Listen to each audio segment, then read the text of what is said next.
Good evening. We're going to continue with step 6 from Gary E. I always learn the hard way, but come to think of it, so do most people. Rarely have I heard a person say, I learned the easy way. Step 6. We're entirely ready to have God remove all these defects of character. Step 6 of CODA, CODA. Last night was terrible, Sandy said. I was around a woman who's been gossiping about me, and I couldn't say anything to her. I stood there and listened to her go on and on to me, and I couldn't bring myself to say a word to her directly. So I got into my passive stuff and let my anger come out that way.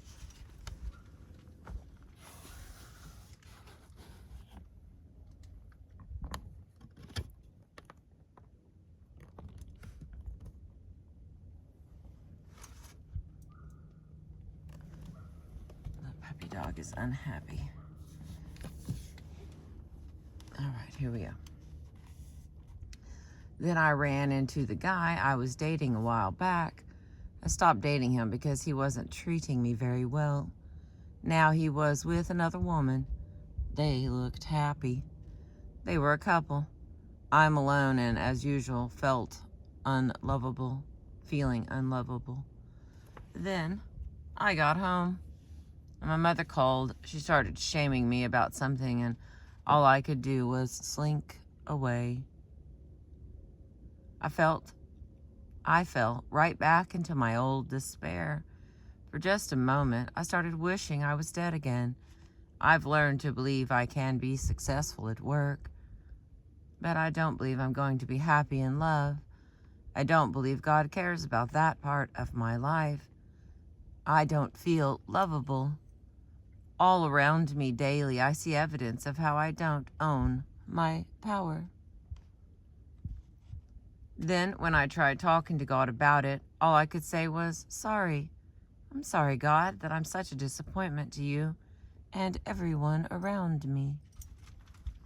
It's morning now and I feel better, Sandy said, but I'm so aware of myself, my codependent self.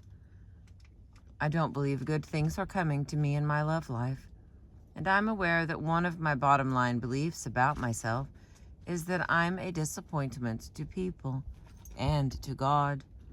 I also see, I'm acutely aware of, how I don't own my power with people and do not trust myself. I've been walking around each day noticing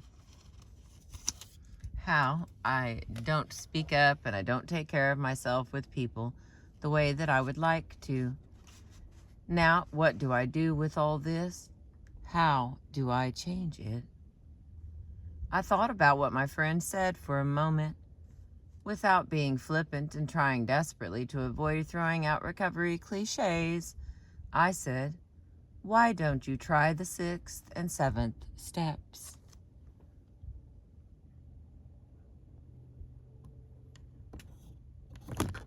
Ooh, surprise. The whole thing went, this $5 investment of mine, it only makes about 200 or 300 videos before the whole thing goes, lady, our legs are tired, and it's shaped kind of like a spider. If you've seen me in the wild, then I know that you've seen it, because it's often hanging on my window or sitting in my dash. Not very well hidden, as it turns out. I'm learning. All right, I'll go back to wherever I was. Okay, so why don't you try the 6th and 7th steps? I've been working those steps, she said, and it seems to be getting worse. The more I, the more I work them, the more I notice what I'm doing. Good, I replied. Then you can just relax and trust the process because it's working.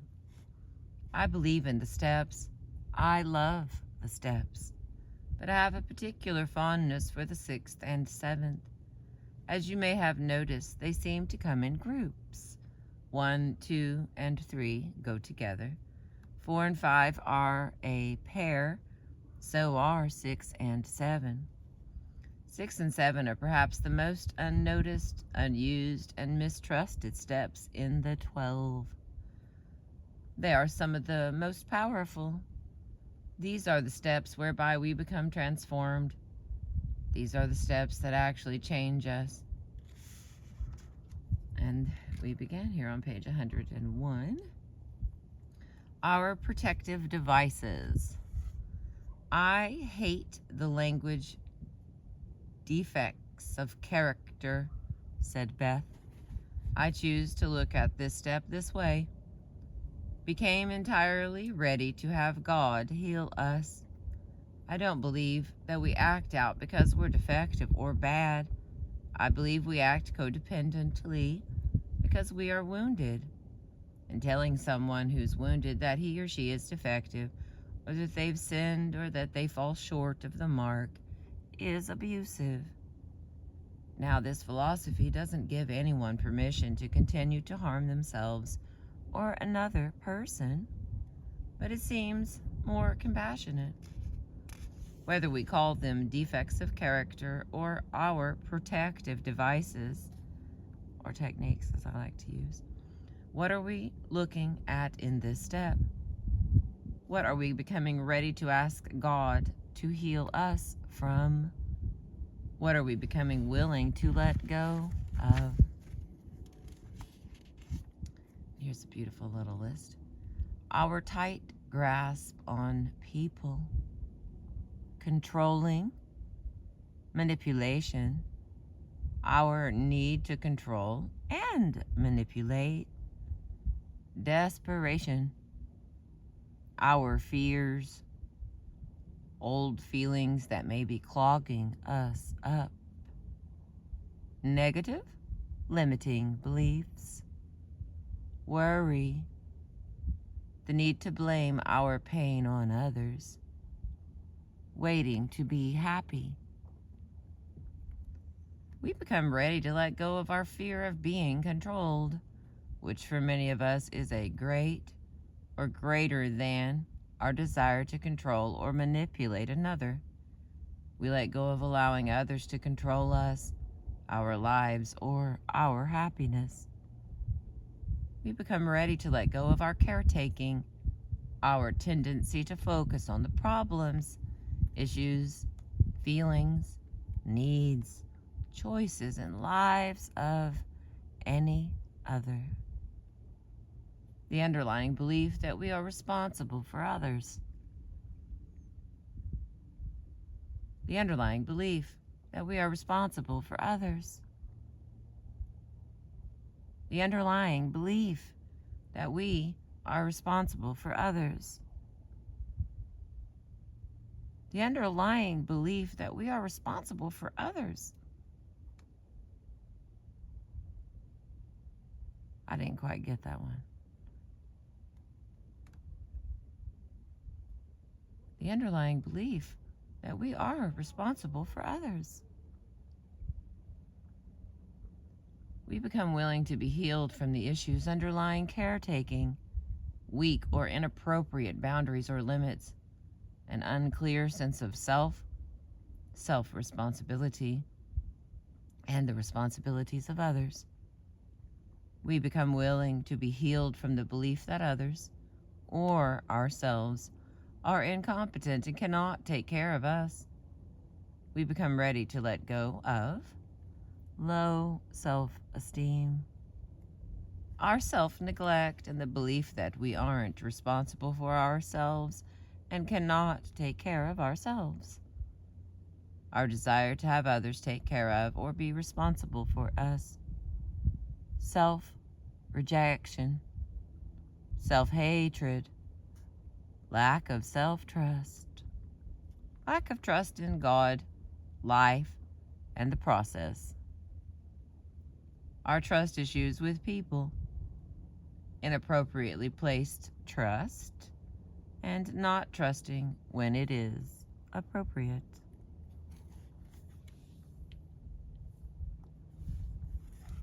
Our addictions, guilt, shame, that pervading sense that who we are is not okay.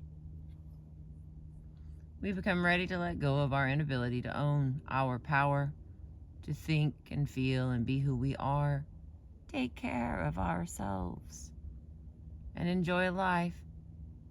We become ready to let go of our difficulty with setting appropriate boundaries and limits with people. We become ready to let go of our reluctance to feel and deal with our feelings.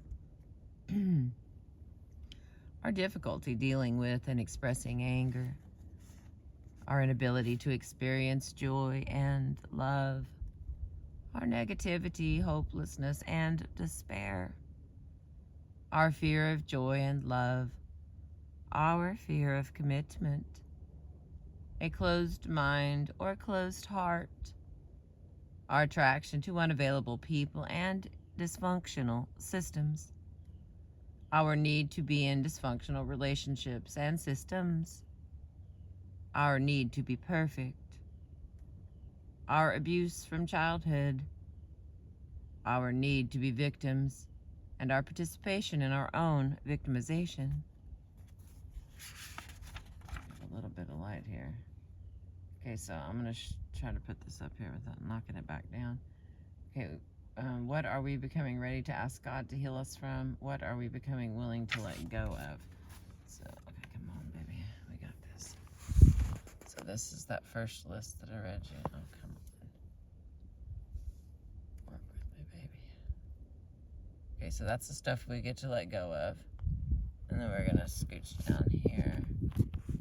And then if we become ready to let go of all this stuff, which is basically a bunch of crap.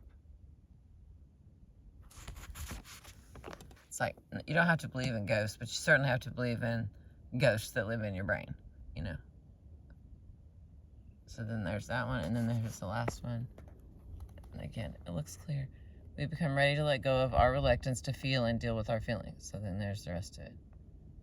For anyone who's a screenshotter. Okay, and I continue. We become ready to let go of our fear of intimacy and closeness and our relationship sabotaging behaviors. We become willing to let go of our problems and fears with sexuality. We become ready to let go of our blocks and barriers to joy and love, even when we cannot name those blocks and barriers. We ask God to take away everything that stands in the way of us having all we deserve in our lives. We ask God to show us the blocks or defects we need to be willing to let go of and help us become willing to let go of them all. We become ready to be healed from our pasts, from unresolved feelings of guilt, anger, hurt, and grief over the many losses that we have endured. We become ready to let go of the negative beliefs that we latched onto as a result of our pasts, that were unlovable, a disappointment, a burden, not good enough, stupid, unworthy, a problem, and a bother.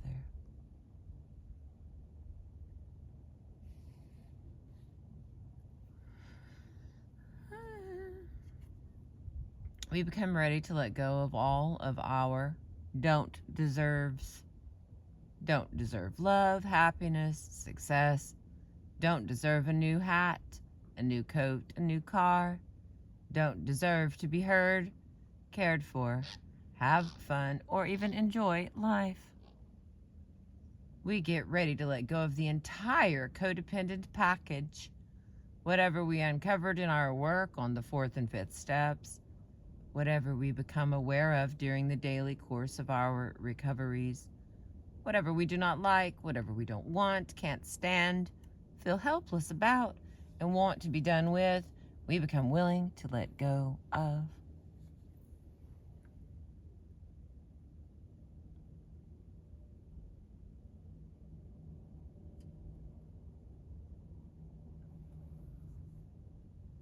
Anything that is no longer useful, any behavior or belief that gets in our way, these are what we become ready to release. The deeper we're willing to go, the deeper the healing we will receive. Do not limit the use of this step to defects. This step works on feelings, and feelings aren't defects. If we get stuck in a particular feeling, especially fear, anger, resentment, grief, or sadness, we can become willing to let go of that. A friend once asked me how much we needed to let go of. Just about everything, I told her. Even the good we want. We are on a journey, but we are not meant to carry heavy baggage. We are to travel lightly. I've learned that letting go is the key. Letting go of what I want, what I don't want, need, want to change, feel, my plans, agenda, hopes, dreams, goals, and timing. I need to let go of people, relationships, projects. If I don't, I find myself trying to control them, and controlling doesn't work. Letting go is the opposite of fear. Letting go is the opposite of fear. Letting go is the opposite of fear.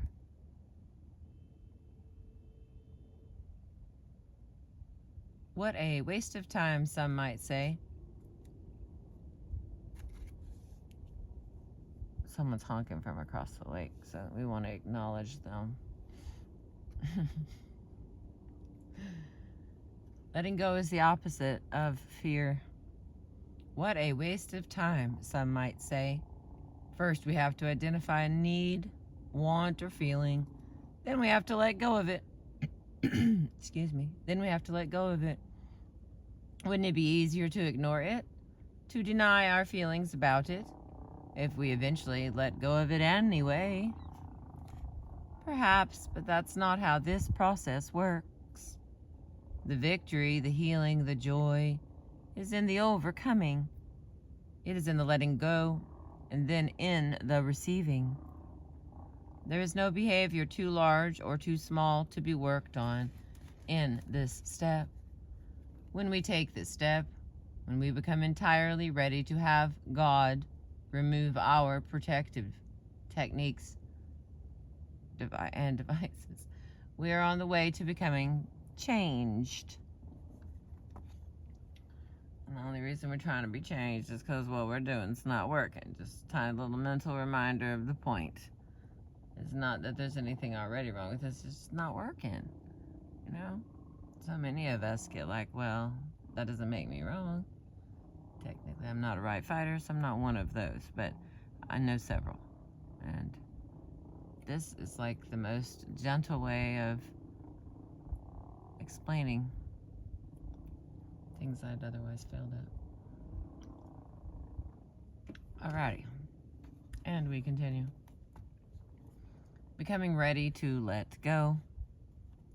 If there is any struggle to recovery, if there is a difficult, frustrating, grueling part, it can be when we become aware of the devices, the techniques that once protected us, but have now become self-defeating. It is when we become ready to let go.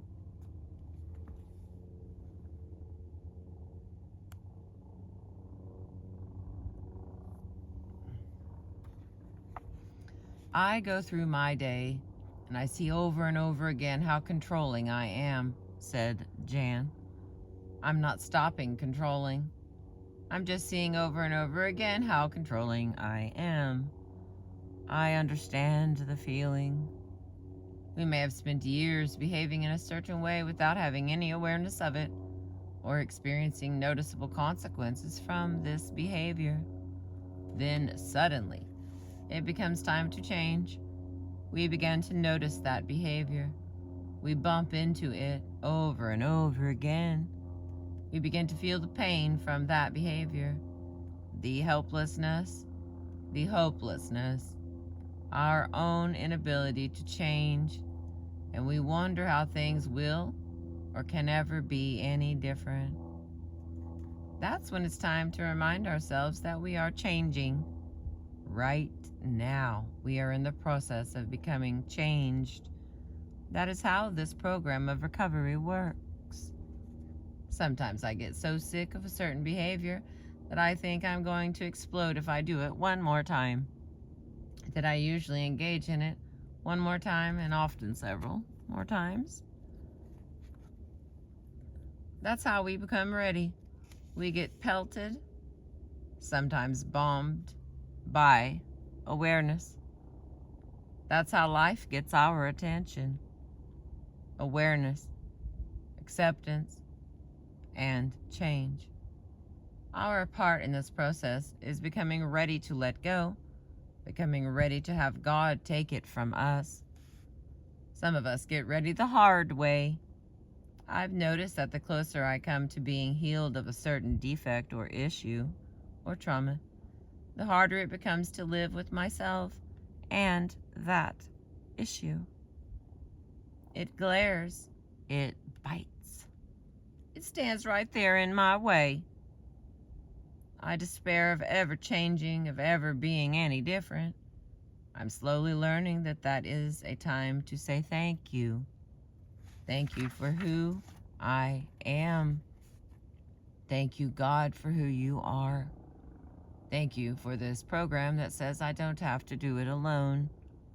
Thank you that I am right where I am supposed to be. Thank you for this trauma. Thank you that I can't change it. Thank you that you can. Thank you that all I have to do is become ready to let go. Thank you that right now I'm becoming changed. We do not have to struggle too hard to become ready. Just as change is a gift, so is the readiness to let go. We can start where we are and with who we are, and that is good enough for this program to work. We can ask for help getting ready to let go. I used to work so hard at change. I used to call recovery an effort, hard work. The reality was that most of what I did that I called hard work was simply worrying and fussing about what I was or was not doing. I used to roll my sleeves up, start perspiring, and then go nowhere. One day a friend called me. I was whining and complaining about some particular defect I was facing. I believe it was my fear about love and intimacy. What do? I asked. How hard do I have to work on this issue now that I've discovered I have it? Melody, why don't you lighten up and go with the flow? She said. All you need to do is get ready to let go of it. Move on to the next step and let God do the rest. Why don't you stop working so hard on yourself and spend more time enjoying life? I followed her advice, and this is what I saw. I don't have to work nearly as hard. I can go through my day and let old feelings arise naturally. Then I can let them be taken from me. I can do the same with behaviors too. The most minute and the most troublesome ones. I don't have to obsess and worry about my recovery. I have used this step on a multitude of behaviors, such as learning how to be intimate, learning to feel and express feelings, and learning to take better care of myself in all circumstances. I've used it on learning to own my power, learning to set boundaries, and figuring out how in the dickens to initiate a relationship. I've used it on negative beliefs, such as I'm not good enough, I'm unlovable, and it's not okay to feel.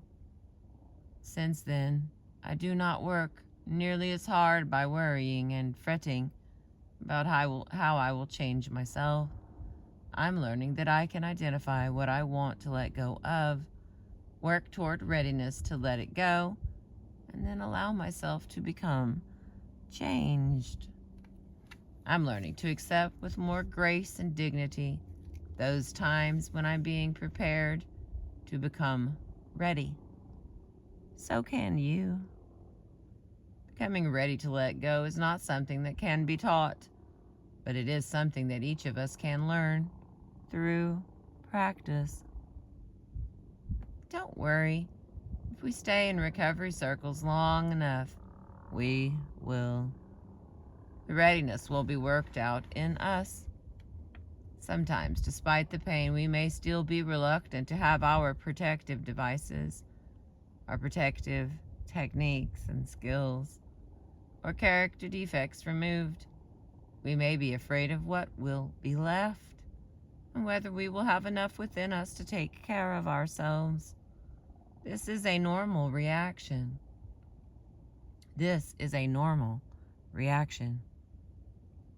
Our protective techniques may have saved our lives. At one time, they may have been all we had that kept us from being crushed. I want to hold on to my defects, said Patty. It was such a joy to realize that I didn't have to be such a wonderful and giving person all the time. I could finally be nasty and mean and sometimes not care. It took a while to differentiate those defects needed attention, and which were just a part of my personality. Sorry. Don't worry. Nothing will be taken from us that we need. Don't worry. Nothing will be taken from us that we need. And whatever is taken from us will be replaced by something better. I understand now. I understand how dear our techniques have become. They've been with us a long time. They got us through. Not feeling feelings helped us cope with unbearable situations. Negativity protected us from disappointment. Caretaking gave us some esteem and a purpose in life. Controlling felt like our survival and our job. Amen, hallelujah. Controlling felt like our caretaking gave us some esteem and a purpose in life. Controlling felt like our survival and our volunteer job. Running from our pasts may seem as imperative to us as it did to Lot in biblical times, when he saw his wife turn into a pillar of salt after she looked behind her. Not looking back, not facing our pasts, may seem as frightening and forbidden to us. We relied on these behaviors, our codependent behaviors, as trusted friends. But they may have turned on us. What once protected us may now be our undoing. We can learn a better way. We can rely on this step. We can trust what happens when we take this step. If we aren't ready or willing to let go of our defects or any person or anything, we can ask our higher power to help us become willing and ready.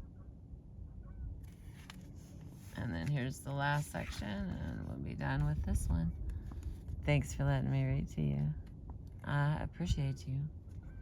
The letting go step. Oh, here come the birds. The letting go step on page 108. One morning I woke up enmeshed in fear and pain. I had done a bit of grieving over the holidays about a piece of unresolved historical work from my past. My father had called, and for the first time we talked openly about the day He told me he was going away. Even though I was only 3 years old at the time, I still remembered the incident. Talking about it, the feelings I had suppressed when it happened now surfaced. More than 30 years later, I was feeling the way I needed to when I was 3. Waking up in emotional pain triggered my codependent behaviors, as it often does. I was afraid. I feared that I would stay stuck in my feelings forever. I panicked. I began to think of ways I could look outside myself to stop the pain. I wanted to start manipulating people and events to my liking, hoping that would make me feel better. Then I lay still for a moment and quietly worked the 6th step. Help me become ready to let go of the fear, the pain, the panic, the lack of trust, and all the rest I've become enmeshed in, I said. Help me become ready to let go of this pain, instead of trying to make other people stop it or change how I feel. Then I got up and started my day, trusting that my prayer was heard, trusting I'd feel better, trusting I would become changed in a natural way. My trust was not misplaced. This is not a do-it-ourselves program. We are not abdicating self-responsibility, but we are learning to trust God, trust this process, and trust ourselves. When it is time to change, we will become changed. We will receive the power, help, and ability to do that. For now, our part is becoming ready to let go. Even that I am learning will be worked out in us if we are open to it. Lessons don't go away. They keep repeating themselves until we learn. In fact, when it's time to change, it becomes harder to stay the same than it does to change. This step gives us permission to relax, trust, and become willing. It gives us permission to be who we are and let this process of change happen to us.